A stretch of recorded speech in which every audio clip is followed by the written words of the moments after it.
Students, welcome to maths calculator. Start करते question number 7 from exercise 12.1।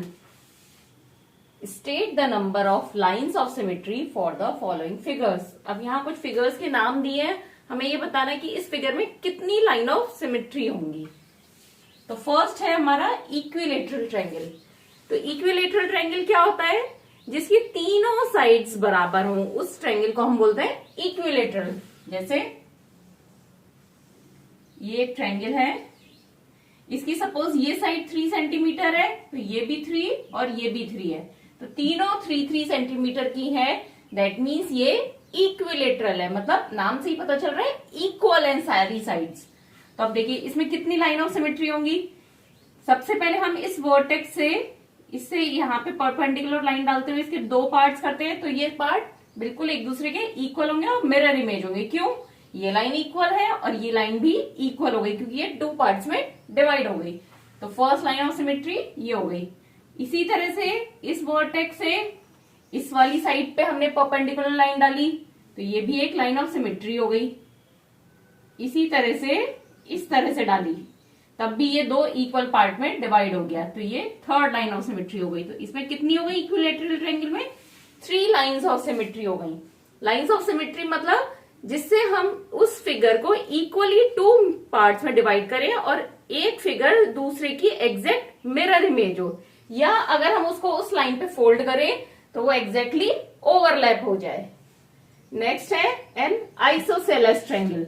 Isosceles triangle में क्या होगा? जिसमें 2 साइड्स इक्वल हो।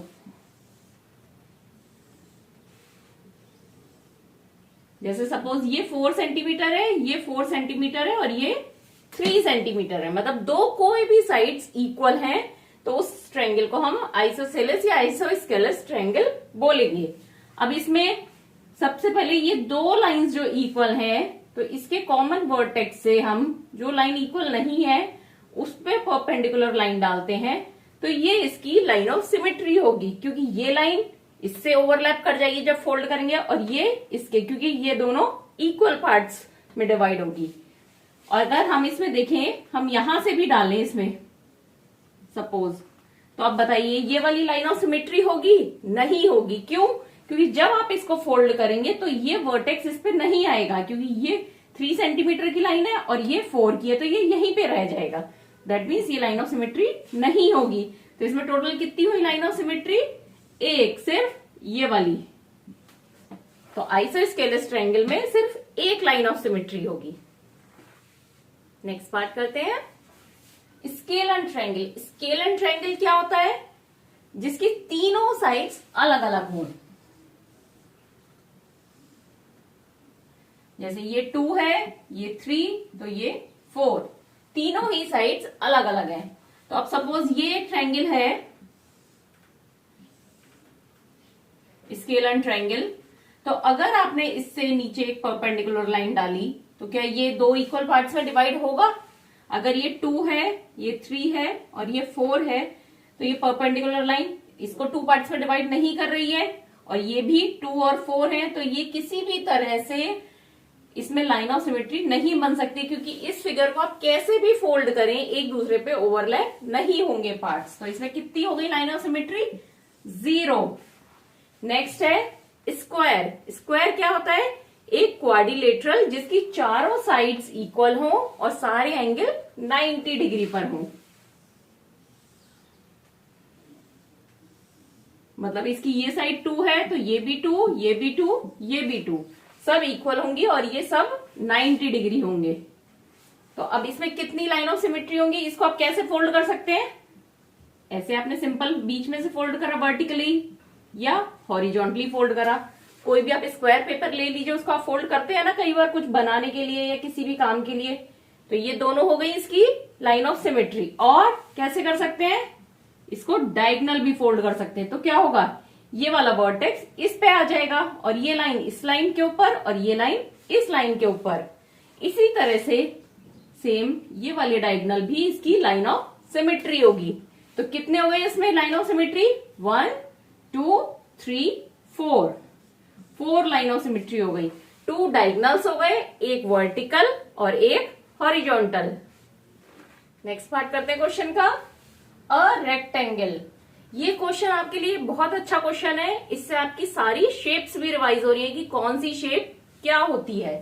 तो है ये रेक्टेंगल। रेक्टेंगल मतलब जिसकी सब साइड्स इक्वल नहीं होती, दो इक्वल होती है और दो इक्वल आमने सामने की होती है। मतलब टू साइड्स आमने सामने की इक्वल है और आमने इधर की अपोजिट साइड्स इक्वल होती है और सारे एंगल 90 डिग्री पे है। मतलब ये 2 है तो ये 3 होगी या 4 कुछ भी हो सकती है। मतलब अपोजिट साइड्स इक्वल होती है रेक्टेंगल में, चारों साइड्स इक्वल नहीं होती हैं और ये 90 डिग्री पे। तो देखिए इसको हम अगर बीच में से ऐसे फोल्ड करें तो ओवरलैप हो जाएगा ना पेपर, बिल्कुल एग्जैक्टली ये पॉइंट इस पे आ जाएगा और ये वाला इस पे आ जाएगा। तो ये हो गई इसकी लाइन ऑफ सिमेट्री। सिमिलरली ये भी इसकी लाइन ऑफ सिमेट्री हो गई। ऐसे हम फोल्ड कर सकते हैं। अगर हम इसको डायगोनल फोल्ड करें तो क्या होगा, इसको डायगोनल फोल्ड करा तो ये वाली लाइन कहां पर जाएगी, यहां पर। ये वाला पॉइंट इससे मिलता हुआ इस जगह पे आ जाएगा। तो एग्जैक्टली इस पॉइंट पे नहीं आएगा। दैट मीन्स इसका डायगोनल लाइन ऑफ सिमेट्री नहीं होगी। तो कितनी हो गई लाइन ऑफ सिमेट्री, 2 हो गई।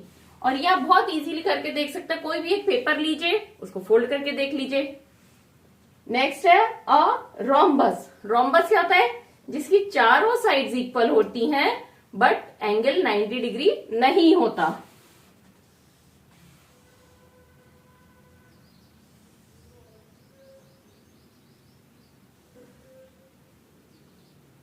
जैसे ये इसकी चारों साइड्स इक्वल हैं। सपोज 2 सेंटीमीटर की हैं चारों साइड्स बट एंगल 90 डिग्री नहीं है। तो अगर आप इस पेपर को वर्टिकली या हॉरिजॉन्टली फोल्ड करें, सपोज यहां से आपने ऐसे फोल्ड करा, तो क्या होगा, ये पॉइंट कहां आ जाएगा, इस जगह पर आएगा, करीब आएगा ना। दैट मीन्स ये ओवरलैप नहीं करा फिगर को। तो ये वाली हॉरिजॉन्टल लाइन इसकी लाइन ऑफ सिमेट्री नहीं होगी। अगर आप इसको डायगोनली फोल्ड करें ऐसे, तो क्या होगा, ये पॉइंट सीधा यहां चला जाएगा। दैट मीन्स ये लाइन ऑफ सिमेट्री होगी।